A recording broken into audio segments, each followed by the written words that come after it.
Fundamental of Buddhism is taught by Venerable Sayadaw U Silananda at Tathagata Meditation Center, San Jose, California, on March 27, 1998.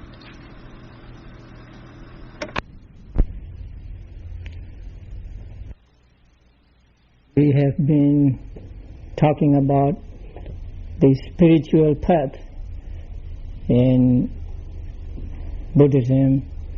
So the first is taking refuge and then the practice of sila or moral purity, and then practice of samadhi or concentration, that is the practice of samatha meditation. So today we come to the next stage or next step in spiritual path, and this is the path of wisdom.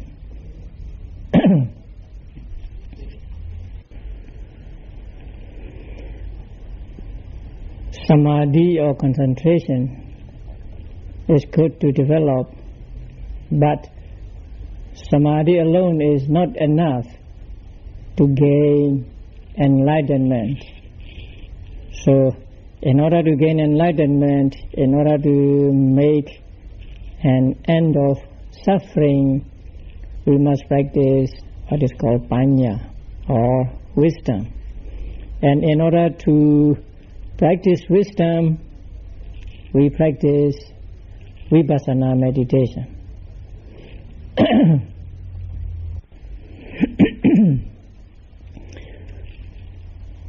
You have been practicing vipassana meditation for many years, and so you know how to practice. But tonight I will talk about theoretical vipassana in theory. As it is a course on fundamentals of Buddhism, I have to include vipassana in this course. But actually, since you have been practicing vipassana, you don't need to be told about vipassana.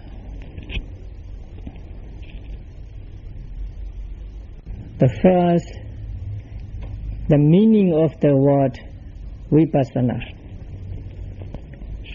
The word vipassana is translated in English as insight meditation.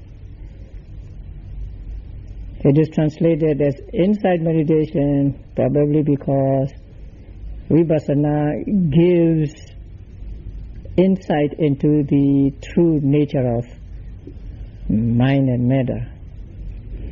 But the literal meaning of the word vipassana is a little different. So you should know the literal meaning also.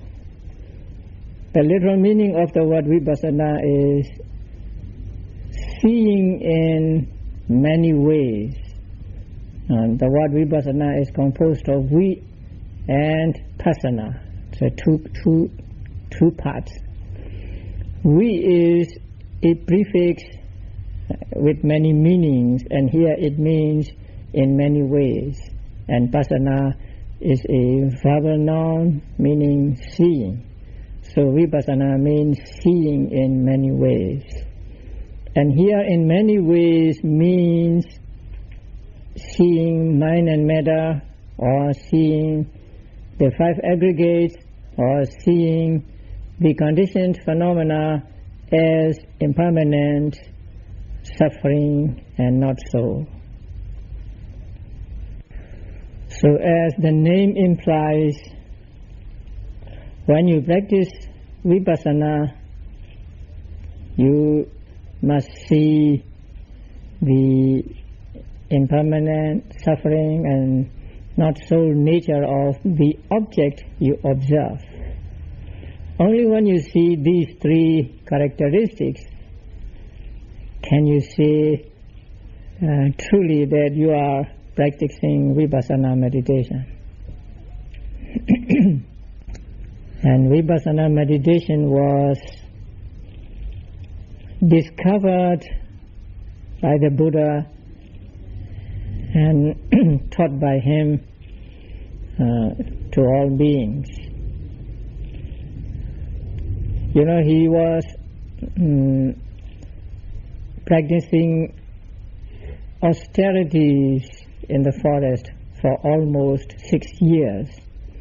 But towards the end of the 6th year, he was still far away from his goal. So he reviewed his practice and he came to the conclusion that that practice was wrong. And then he discovered the middle way, which is the practice of Vipassana. And he practiced it and he got the best results of that practice. That is, he became the Buddha. And for 45 years after his enlightenment as the Buddha, he taught many things, and he taught many times the Vipassana or Satipatthana meditation. So Vipassana can be understood and can be practiced only when there is a Buddha in the world, or when his teachings are still available in the world.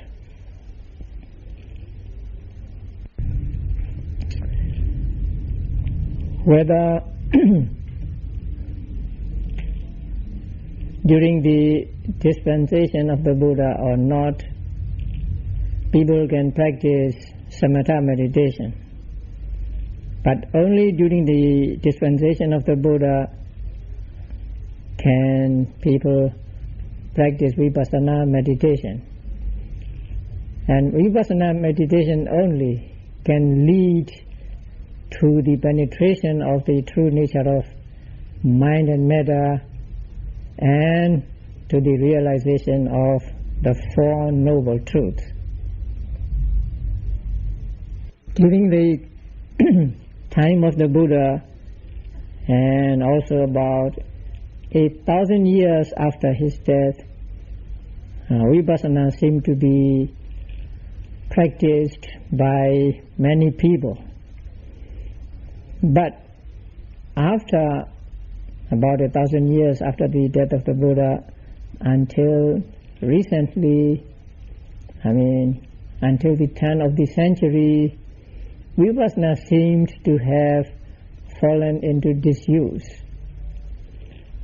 That is because in the commentaries which were written about 1,000 years after the death of the Buddha, we find accounts of people practicing meditation and getting enlightenment. But later, after that, the instances of people practicing meditation and getting enlightenment became rare. So Mahasi Sayadaw said that the practice of Vipassana fell into disuse. Not many people practice Vipassana after about 1,000 years. About 1,000 years after the death of the Buddha, until recently. It does not mean that there were no persons who practiced Vipassana during that time, but it was very rare and very difficult to find a person who practiced Vipassana meditation. And Vipassana meditation was thought to be for only monks, and even monks who lived in forests. So city monks usually did not practice Vipassana.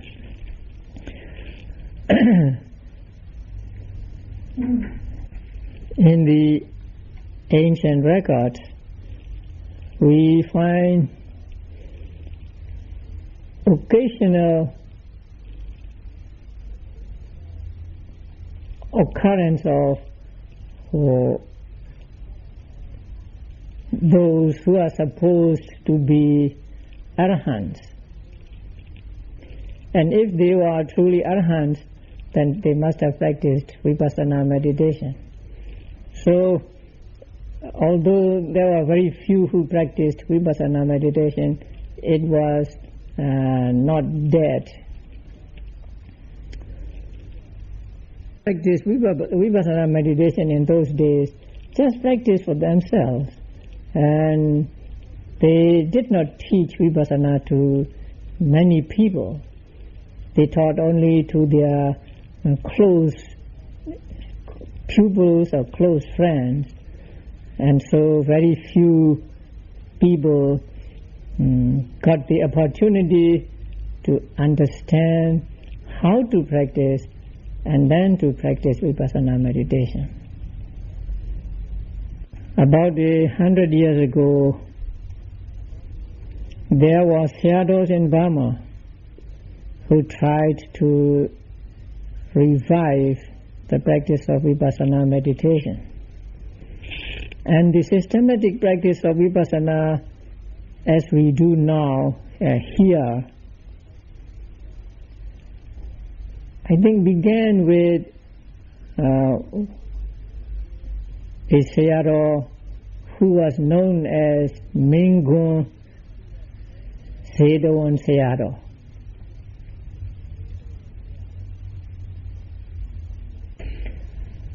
Now, from his biography, we learn that that sayadaw wanted to practice vipassana meditation, but he did not know how to.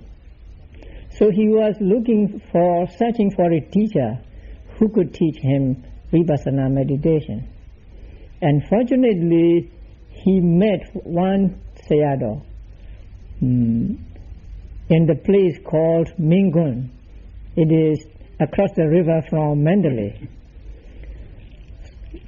That sayadaw who lived in Mingun was a student of another sayadaw who was reputed, or who was renowned as an arahant. But according to the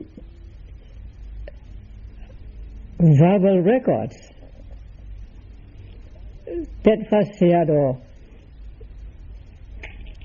could be a non-returner, because it is said that there was a meeting of many sayadaws one time, and then the other sayadaws asked that sayadaw to give a Dhamma talk to them about the practice. And so he said, I will give you a Dhamma talk as far as my practice goes, or something like this. And then he talked about the practice of meditation until the third stage of enlightenment. So if that record is to be relied, then that sayadaw was an anagami, a non-returner. That sayadaw had not many pupils because he lived in the forest and not many monks could live there. But that sayadaw who lived in Mingun was the student of that first sayadaw. So he knew how to practice, and he practiced, and maybe he is also an enlightened person. So Mingun Sedawan sayadaw met that sayadaw and requested that sayadaw to teach him or to explain to him the practice of meditation. But that sayadaw did not teach him in detail. He just said, there is a discourse on the 4 foundations of mindfulness, and there are commentaries and sub-commentaries. So you just go and study this discourse and commentaries. So Mingun Zedawon Sayadaw studied the discourse along with the commentaries and sub-commentaries, and it is said that he came to know how to practice. And so he practiced. Maybe he got some instructions from that Sayadaw, or we don't know. So he practiced, and it is said that he was able to reach some kind of stage, and he was satisfied with his practice. So I think that happened about 1908. So just the turn of the century. After he got satisfaction with his practice, he wanted to teach other people how to practice meditation. So he began giving Dhamma talks at Mingun. But nobody wanted to listen to him. His talks were so strange in those days that people just criticized him and made fun of him.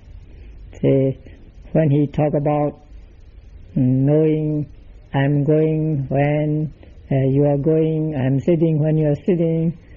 So they made fun of him and said, oh, we also know we are going when you are going.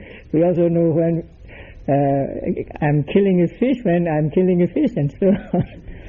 So nobody wanted to hear him. So he went back to his native village because he thought people in his native village, his relatives and others, would want to listen to him. So he went back to his native village and again gave Dhamma talks, and nobody wanted to listen to him, and the same, ridicule he got. So after about 2 years, he went back to Mingun, and again he was,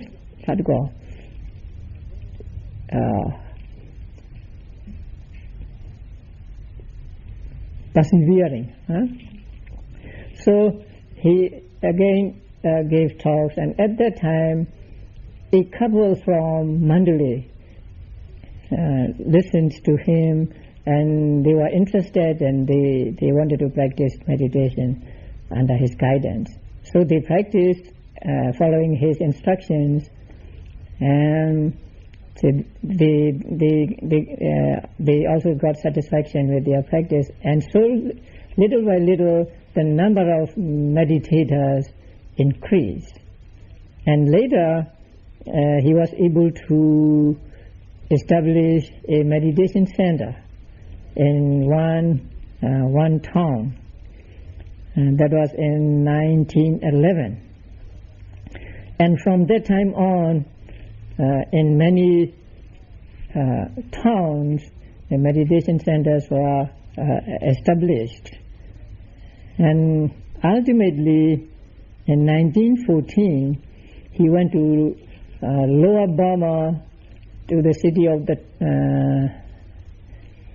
Thong, and established, giving the same name, Mingun Zedawon Monastery there. So he was known as, that is why he was known as Mingun Zedawon Sayadaw. And many people came to him to practice meditation, and so his fame spread far and wide. And he had students or pupils who practiced with him, and then who later on carried on his practice of vipassana meditation. Now many people, both monks and laymen, went to him to practice meditation, and many many of his students became meditation teachers in his tradition.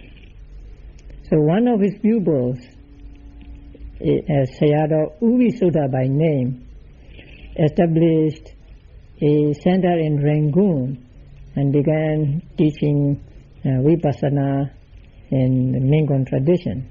And that center is still in existence in Rangoon, not far from the Shwetakon Pagoda.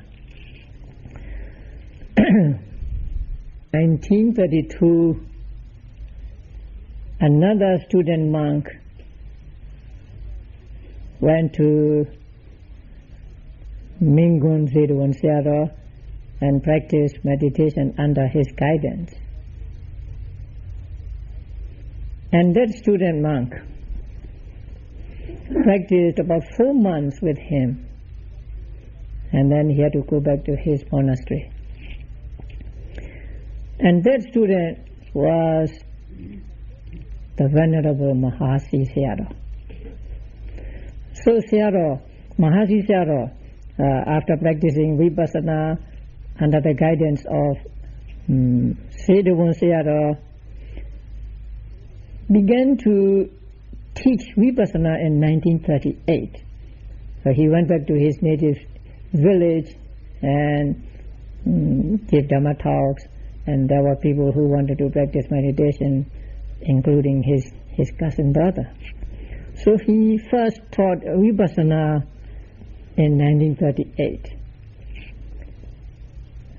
And then he went back and forth between the city of the Thon and his native place, which is in Upper Burma. And in 1949, he was invited to Rangoon Sadhana Yeda, Rangoon Meditation Center, to teach Vipassana meditation there. And ever since that time, Mahasi Sayadaw lived in the meditation center in Rangoon until his death in 1982. And Mahasi Sayadaw was very successful with spreading Vipassana meditation. And one reason why he was so successful was because he was supported by the then Prime Minister of Burma, U Nu. So when the Prime Minister went to practice meditation to the center, many people go along with him. And so he was very successful in spreading Vipassana meditation, not only in Burma but also abroad. Because Mahasi Sayadaw had students, Mahasi Sayadaw had among his students who were conversant with English language, and so his talks and some of his books were translated into English and then distributed abroad, and so people in other countries also got to know about the Mahasi Sayadaw's teachings and his method of Vipassana meditation. And in Burma also there pop up many meditation centers, and thousands of people have practiced meditation, Vipassana meditation in those centers. And also in Thailand and in Sri Lanka, meditation centers were established, and many people practiced meditation there too.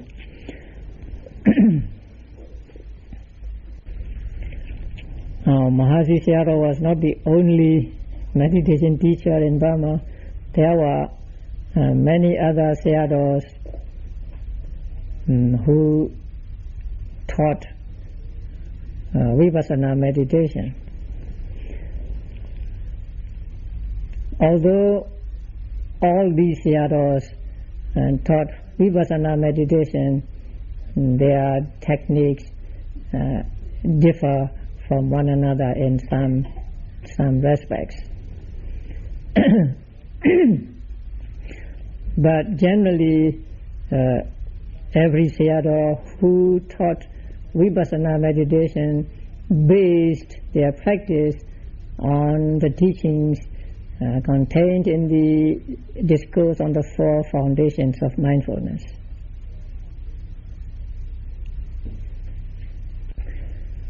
Mahasi Sayadaw was invited to the United States to lead retreats and to teach or to give talks on Vipassana meditation by Insight Meditation Society in 1979. So Sayadaw visited this country and led retreats in different places. And when he left me behind to carry on his Vipassana propagation work. And later, now you have other sayadaws teaching Vipassana meditation in the tradition of Mahasi Sayadaw, such as Sayadaw U Bandita, Sayadaw U Kondala, and also Sayadaw U Dhammapaya here, and also in New York there is Sayadaw U Indaka. So these students of Mahasi Sayadaw are now spreading the practice of Vipassana in this country.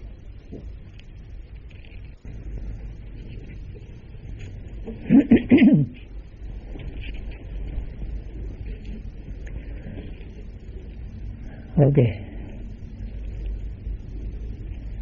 Now we come to the real Vipassana. So please look at the chart. Now the practice of Vipassana is divided into 7 stages of purity. In Pali they are called Visuddhi. And a yogi has to go through these 7 stages of purity one by one. So there is no skipping of any purity. So you have to go from the beginning up to the top.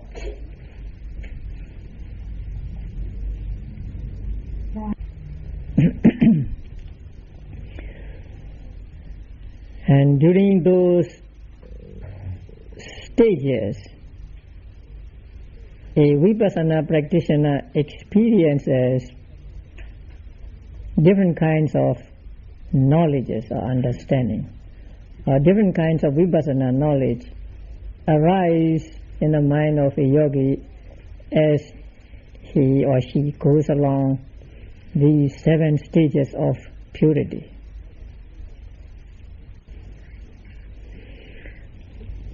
Now the first stage is called purity of virtue. So during this stage, you do not yet practice Vipassana. You try to purify your moral conduct, because purity of moral conduct is a firm basis on which you build the structure of concentration and wisdom. Without the moral purity, you cannot hope to get concentration, and if you cannot get concentration, you do not get the penetration into the nature of things. So the purity of virtue or purity of moral conduct is an important step to achieve if you are to practice vipassana meditation. Yet meditation, just keeping moral conduct pure. Now, in the middle column, you see keeping Patimokha precepts and so on. And number 1 to number 4 are the kinds of sila or virtue practiced by monks only. Now this chart is based on the Visuddhimagga, which was written by a monk for monks. And so he did not include sila for lay people. They are not, sila for lay people is not treated in that book. So number 5, 8, 10 precepts are just put in by me.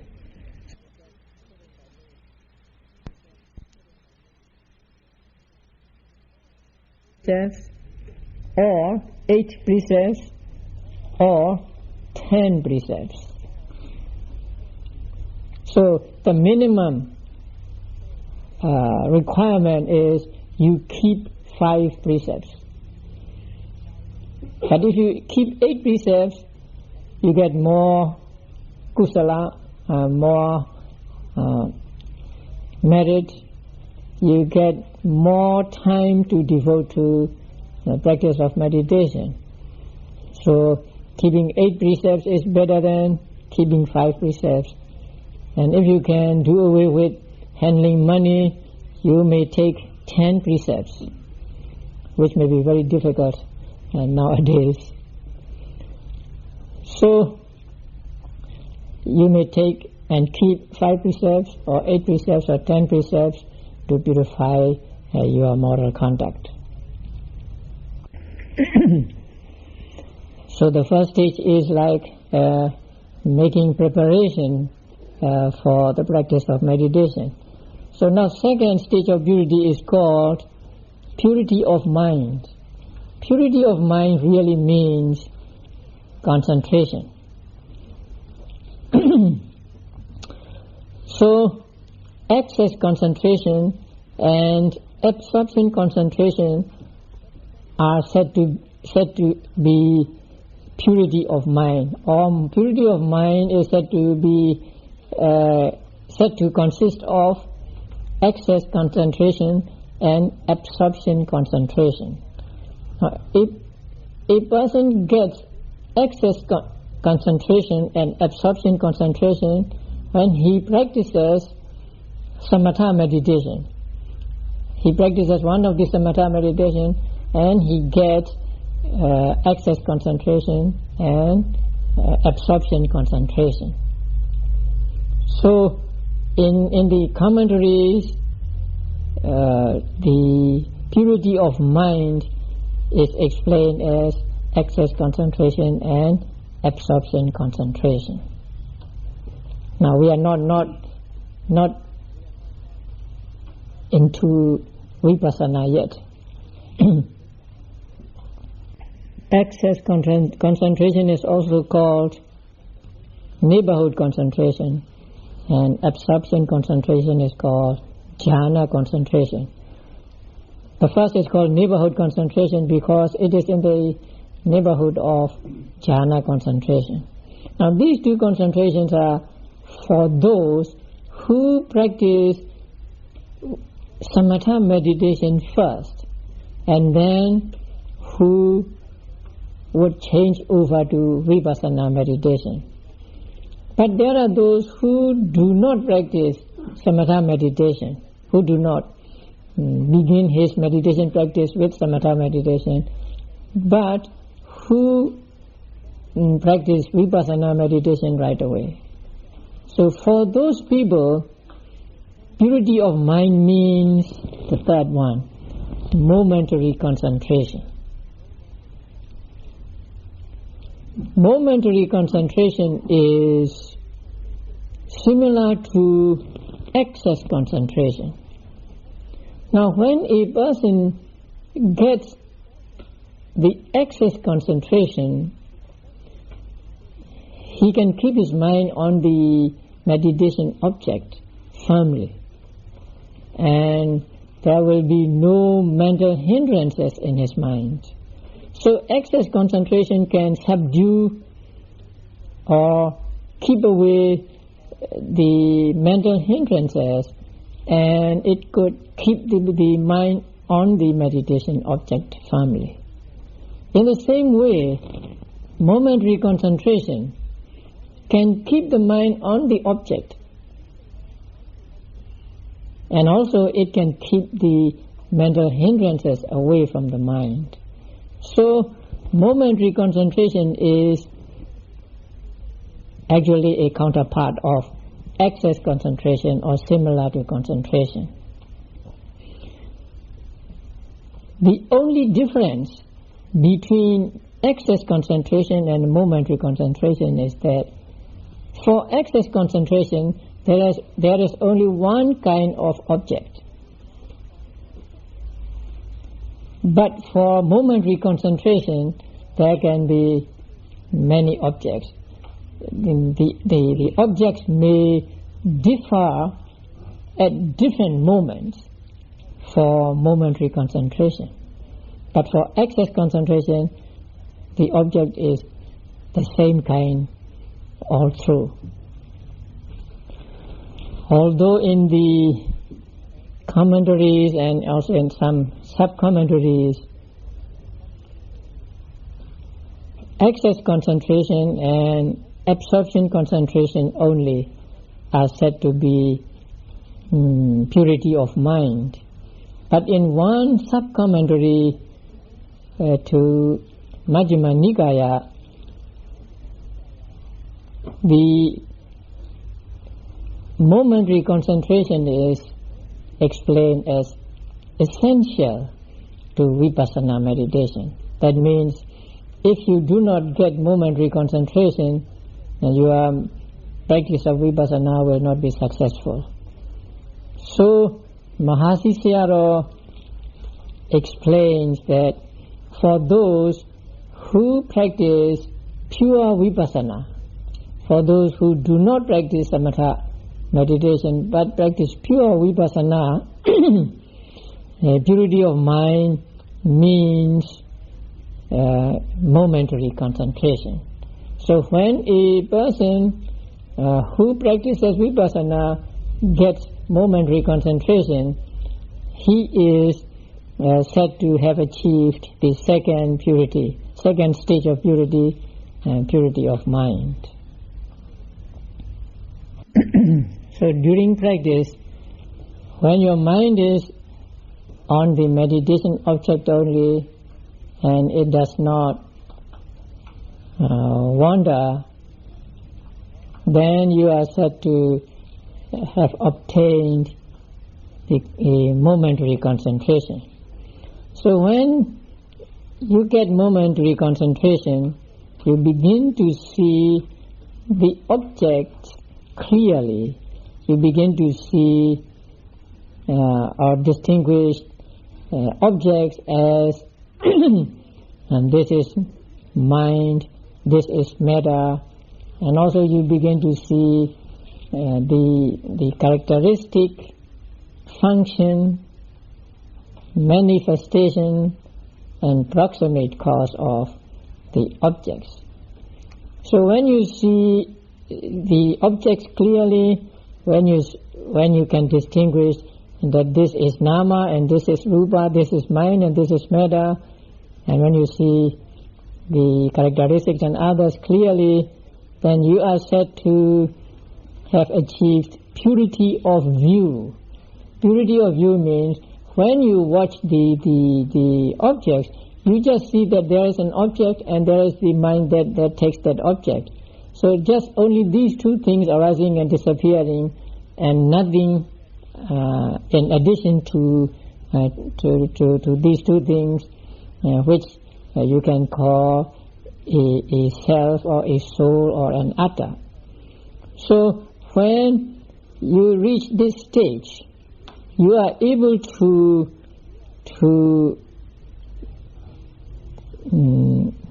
abandon the wrong view that there is an atta or there is a self or so distinct from or in addition to mind and matter. So at that stage you are said to gain the knowledge of defining nama, defining mind and matter.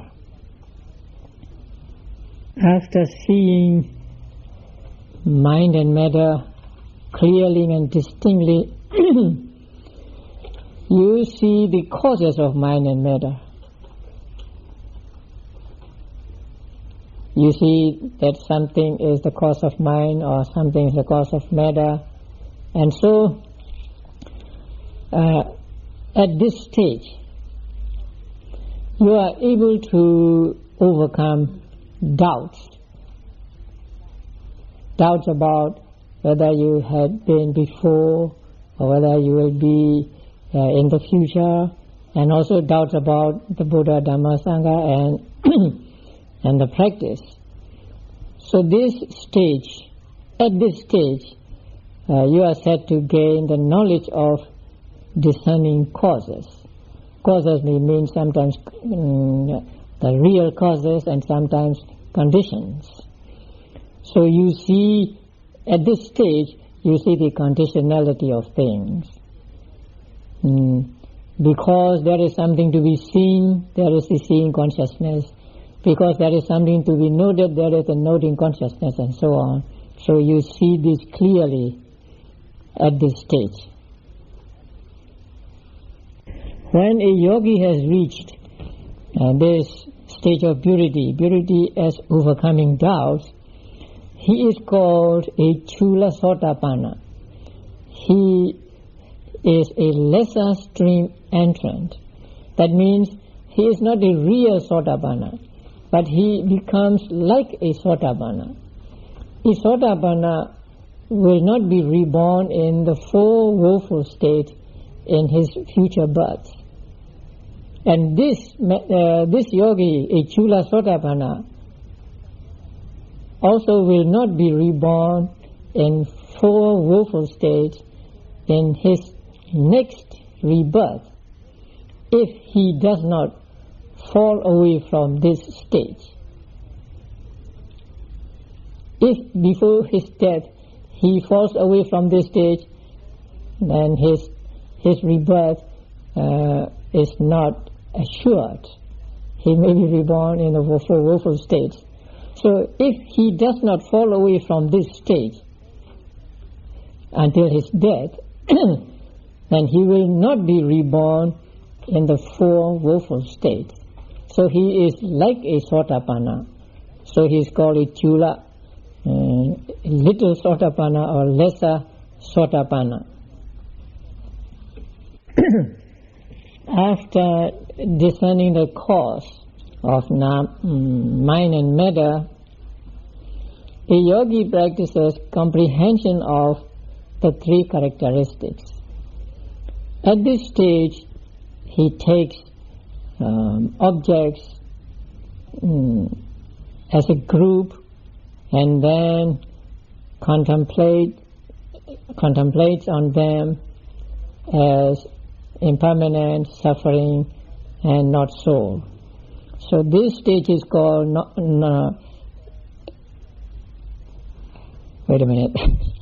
purity of knowledge and vision of Path and not Path. So at this stage, he gains the knowledge of comprehension. So at this stage, he dwells on many objects and tries to see these objects as impermanent, suffering, and not soul. After comprehending the three characteristics of mind and matter, he comes to see the arising and disappearing of mind and matter, or the arising and disappearing of objects. Now here he sees the arising and disappearing of individual objects, he does not take a group of objects, but he takes each individual object at a moment, and he sees that the object arises and disappears. So when he sees the arising and disappearing of mind and matter, his concentration becomes strong. And when his concentration becomes strong or stronger, he begins to experience what are called impediments of vipassana. So he may experience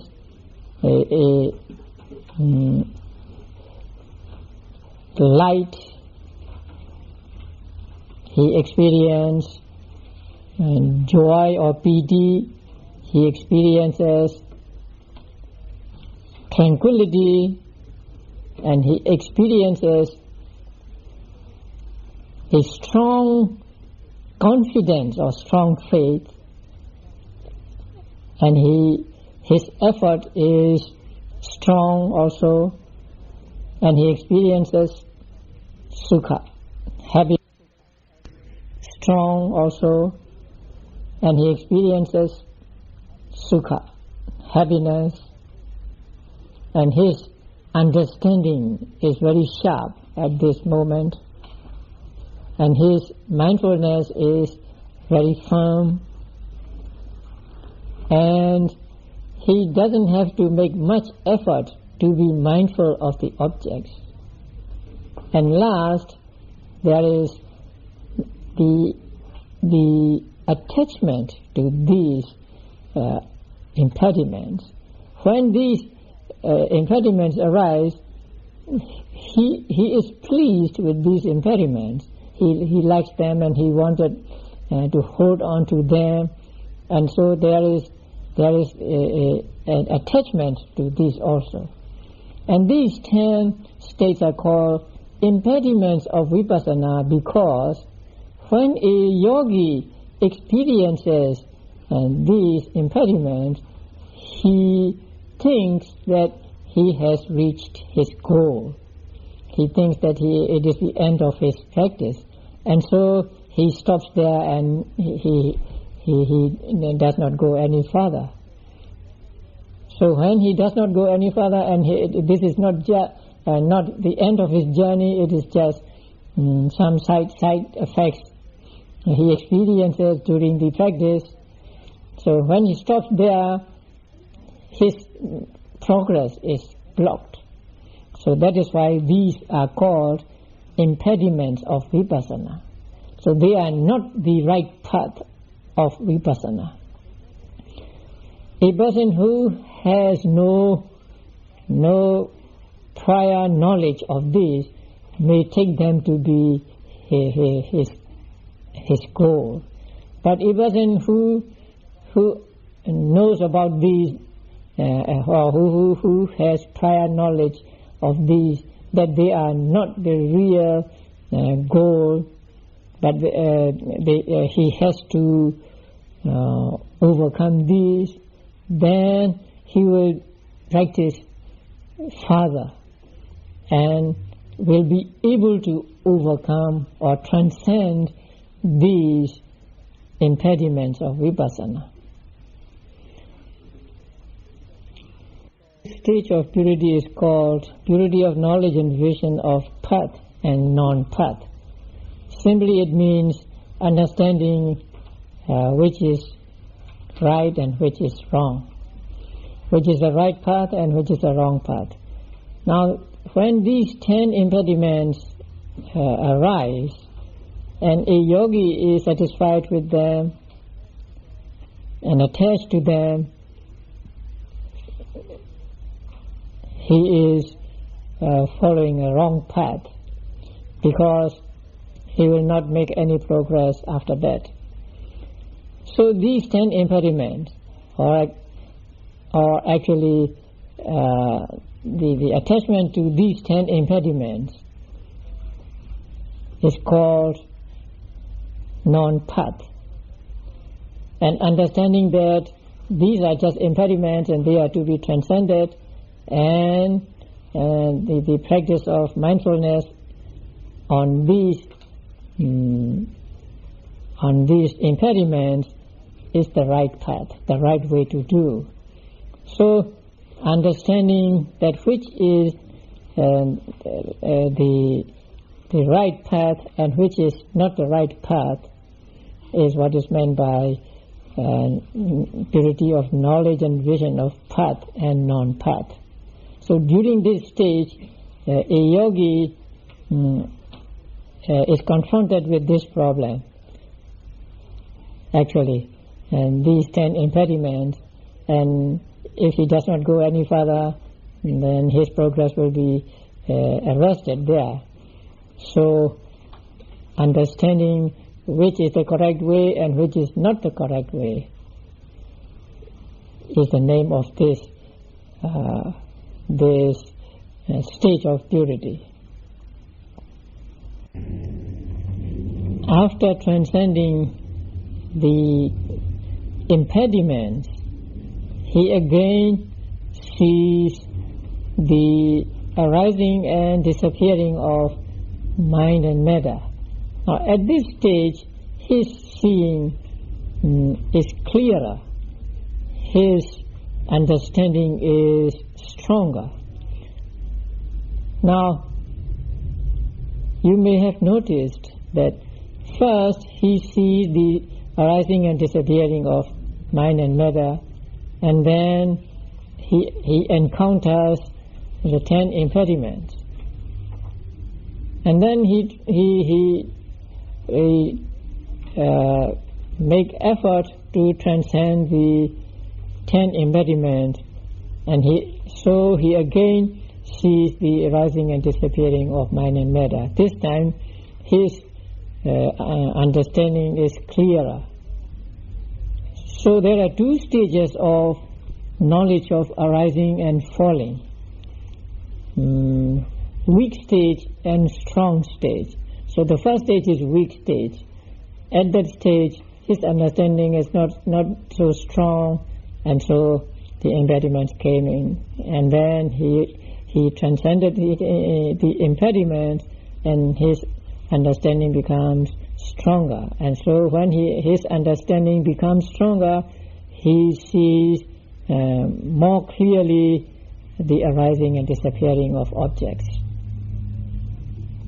After that knowledge, another knowledge arises, and by that knowledge he sees the falling or disappearing only. He does not try to see the arising. So his understanding is of, his seeing or understanding is of falling or disappearing only. So at this stage of knowledge, he sees whatever object he observes as disappearing. When he sees just the disappearing, on whatever object he keeps his mind on, that object disappears. So when he sees disappearance of the objects, he comes to the knowledge that the objects are fearful, they are dangerous, because they do not last, and they disappear as he observes them. So after that, he comes to a stage where he finds fault with mind and matter. When he sees that mind and matter are fearful, then he finds some fault with with them. After seeing the fault with them, he becomes disenchanted. That means he turns away from mind and matter. He is dispassionate with mind and matter, or he becomes wearied with mind and matter. Now he is seeing just the disappearing, and so he knows that they are fearful or dangerous, and he finds fault with them, and so now he becomes wearied with them. So when he becomes wearied with them, he wants to get free from them. He wants to get free from mind and matter, because whatever mind and matter he observes, he sees them disappearing. So he wants to get free from mind and matter. That means he wants to get free from suffering. Number 9 knowledge is called Muccitu Kamyata Jnana in Pali. Now there are 2 spellings for this word. The first is with 2 C's, and the other is with Ña and C, N and C, and with the tilde above it and C. So the first is pronounced Muccitu Kamyata, and the second is pronounced Muncitu Kamyata. So when it is Muccitu Kamyata, it means desire to get free, desire to escape. But when it is Muncitu Kamyata, it means desire to let go. They mean the same thing actually. So when you become disenchanted with something, you want to throw it away. So you want to let go. So desire to get free or desire to let go, both are correct.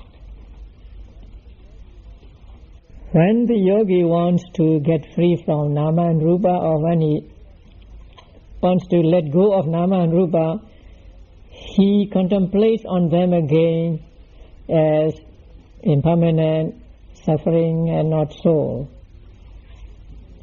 So he, at this stage, he tries to see the nama and rupa as impermanent, suffering, and not so again and again.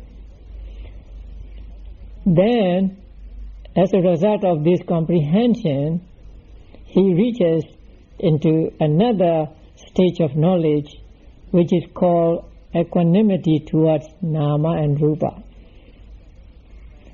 That is equanimity about formations. That means when a yogi reaches this stage, he doesn't have to make effort to be mindful of the object. His mind is always on the object, and so the mindfulness, as it were, comes to him automatically. So he is not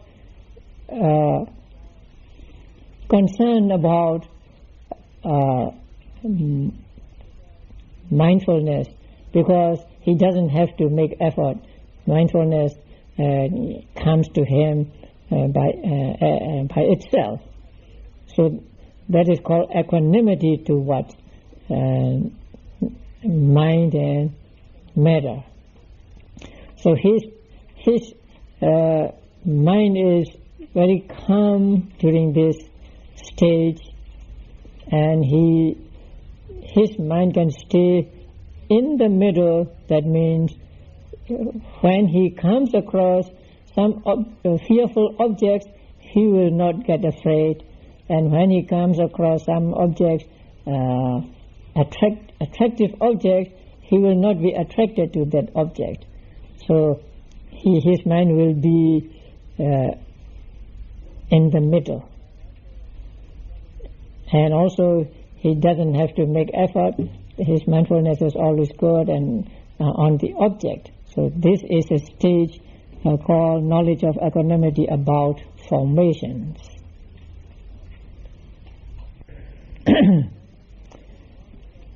When his knowledge of equanimity about formations become matured, he will get into another stage of knowledge called knowledge of conformity. At this stage, he is about to get enlightenment. And that knowledge is called conformity, conforming knowledge, because it conforms to both previous knowledges and the knowledges which are to come. After the knowledge of conformity comes what is called knowledge of change of lineage. Now, from the second part of knowledge of arising and falling up to this knowledge of conformity, there are how many knowledges? 1, 2, 3, 4, 5, 6, 7, 8, 9. So these 9 stages of knowledge are called purity as the way, which is knowledge and vision, or we can just say purity of the way, purity of the practice. So these are collectively called. After the knowledge of conformity comes the knowledge of change of lineage. At this moment, at this knowledge of change of lineage, a yogi is about to get enlightenment. So this moment, this moment is his last moment as a worldling, as an ordinary person. When he gets into the next stage, he gains enlightenment. So this stage is called the change of lineage. That means overpowering the Puthujjana lineage, overpowering, or we can say transcending the lineage of worldling and reaching into the lineage of a noble person. And this knowledge, a knowledge of change of lineage, takes Nibbana as object, while the previous stages of knowledge take Nama and Rupa, mind and matter, or conditioned phenomena as object.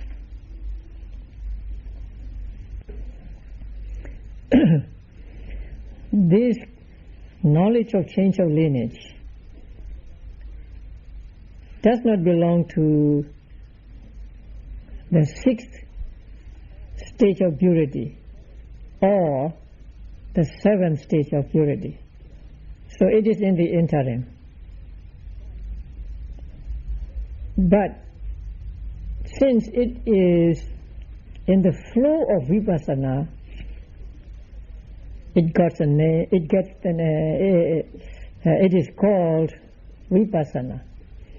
So strictly speaking, knowledge of change of lineage is not vipassana, because at this stage the mind does not take the aggregates as objects, but the mind takes nirvana as object. So strictly speaking, it is not vipassana, and it does not belong to the previous stage of purity or the coming stage of purity. But it is in between vipassana stages. So since it falls into the flow of vipassana, it is reckoned as vipassana. Now, the knowledge of equanimity about formations, knowledge of conformity, and knowledge of change of lineage, these 3 are called insight leading to emergence. here emergence means path, because the next moment is the path moment. So these three are said to lead to the path or to emergence, and so they are called insight leading to emergence.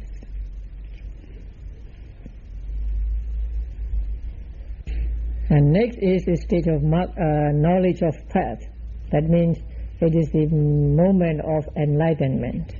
So at this moment, realization of the Four Noble Truths arise, taking Nibbana as object. And immediately following the knowledge of path is the knowledge of fruit. And this is the fruit of the path, and so it is called fruit, phala in Pali. Right. After the knowledge of fruit, after the intervention of some thought moments, there arise in the mind of yogi the knowledge of reviewing. That means he looked back to what he had attained, and also he reviews his defilements which he has eradicated and defilements which are remaining. So normally a yogi, after gaining enlightenment, reviewed the path he has reached and the fruit he has reached, and the Nibbana he has realized, and then defilements that are eradicated and defilements that are remaining. So there are 5 kinds of reviewing knowledge: reviewing path, reviewing fruit, reviewing Nibbana, reviewing defilements eradicated, and reviewing defilements remaining. Now, the 7th stage of purity as knowledge and vision, is the name of the knowledge of path, Magga. So I think there should be a line under that knowledge of path. It's difficult to put another line here on the computer, so you'll have to do it by hand.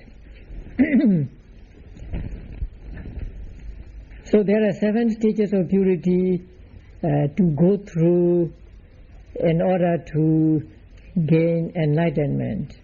And there are different kinds of knowledges. Now, if you look at the chart, you will see the numbers. 1, the knowledge of defining nama and rupa. 2, knowledge of discerning causes. 3, knowledge of comprehension. 4a, knowledge of rise and fall. 4b, knowledge of arising and falling. Knowledge of discerning causes in the chart. 3, knowledge of comprehension. 4a, knowledge of rise and fall. 4b, knowledge of rising and falling, the same thing, rise and fall. And then 5, knowledge of falling only. 6, knowledge of fearfulness. 7, knowledge of faultiness. 8, knowledge of disenchantment. And 9, knowledge of desire for freedom. And 10, knowledge of recomprehension. And 11, knowledge of equanimity about formations. 12, knowledge of conformity. 13, knowledge of change of lineage.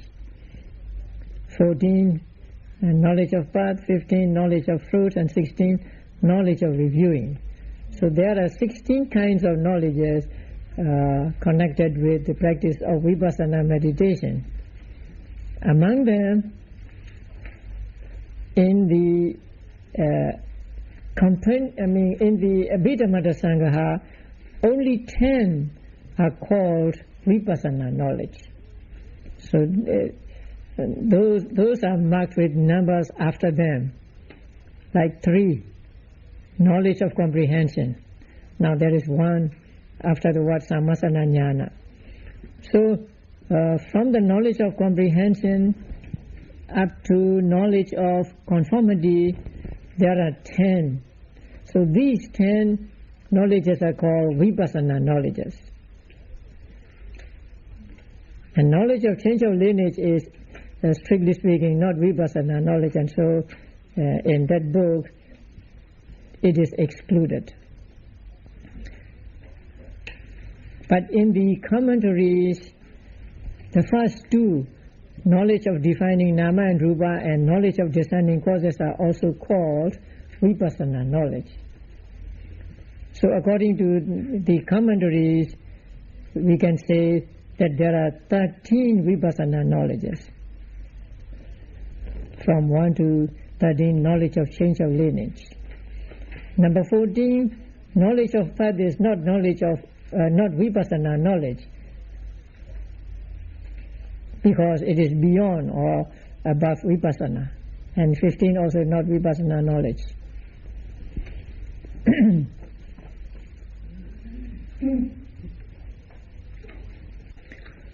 So now we know in theory the stages of purity and then different kinds of knowledge that arise during the practice of vipassana.